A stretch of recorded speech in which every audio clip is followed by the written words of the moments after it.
हिमालय की तलहटी में बसा दार्जिलिंग वैसे तो अपनी खूबसूरती के लिए जाना जाता है, लेकिन राजनीति की दुनिया में इस सीट की अपनी अलग पहचान है। मौजूदा समय 2026 के पश्चिम बंगाल विधानसभा चुनाव का है, तो ऐसे में इस जिले की चुनावी पैठ के बारे में भी समझते हैं।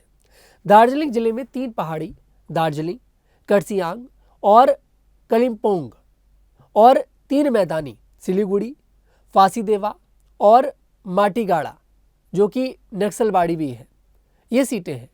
आमतौर पर पश्चिम बंगाल में सीएम ममता का दबदबा माना जाता है, क्योंकि उन्होंने 2011 से 3 बार तक सीएम की कुर्सी पर अपनी जगह बनाई हुई है। लेकिन दार्जिलिंग ऐसा क्षेत्र है जहां बीजेपी की तूती बोलती है और ममता बनर्जी भी सामने से चुनाव नहीं लड़ती है। इस बार दार्जिलिंग में 23 अप्रैल को चुनाव होने हैं। बात करें विधानसभा चुनाव की स्थिति की, तो 2021 के विधानसभा चुनाव में बीजेपी के समर्थन से लड़ने वाले उम्मीदवारों को यहां जीत मिली थी। बीजेपी का समर्थन गोरखा पार्टियों को है। ऐसे में गोरखा पार्टियों ने 3 पहाड़ी और 3 मैदानी सीटों पर जीत दर्ज की थी।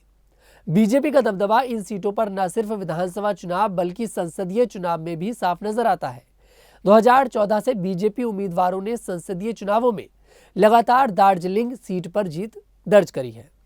गोरखा पार्टियों का लंबे समय से बीजेपी पर भरोसा है, उनका मौजूदा सरकार के नेतृत्व पर भरोसा नहीं है।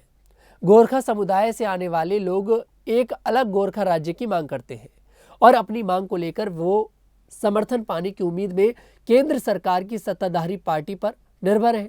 यहाँ पर गोरखा पार्टियां हैं जीजेएम, जीएनएलएफ। वहीं ममता बनर्जी दार्जिलिंग के पहाड़ों क्षेत्रों में उत्तरी पार्टियों में अनीत थापा की बीजीपीएम को सपोर्ट कर रही हैं। इस बार के चुनाव में गोरखा समुदाय के बीच त्रिकोणीय मुकाबला है। बीजीपीएम को ममता, जीजेएम को बीजेपी और एक नई पार्टी आईजीजेएफ को उम्मीदवार चुनावी मैदान में उतरेंगे। पिछले कुछ सालों में पहाड़ों में सबसे प्रभावशाली राजनीतिक ताकत के तौर पर बीजेपी ही उभरी है। पहाड़ों और आसपास के इलाकों में अलग अलग समूहों और उपसमूहों के बीच अपना नेटवर्क सफलतापूर्वक बनाने और उसका विस्तार करने में आरएसएस की कड़ी मेहनत के भरोसे पार्टी ने टीएमसी और दूसरे राजनीतिक प्रतिद्वंदियों के मुकाबले अपनी स्थिति मजबूत कर ली है।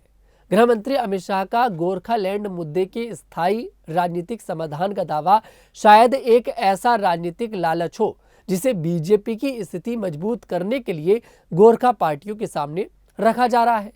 फिलहाल ये वो सीटें हैं जिन पर बीजेपी की तूती बोलती है और ममता बनर्जी खुद यहां से डायरेक्ट चुनाव नहीं लड़ती हैं।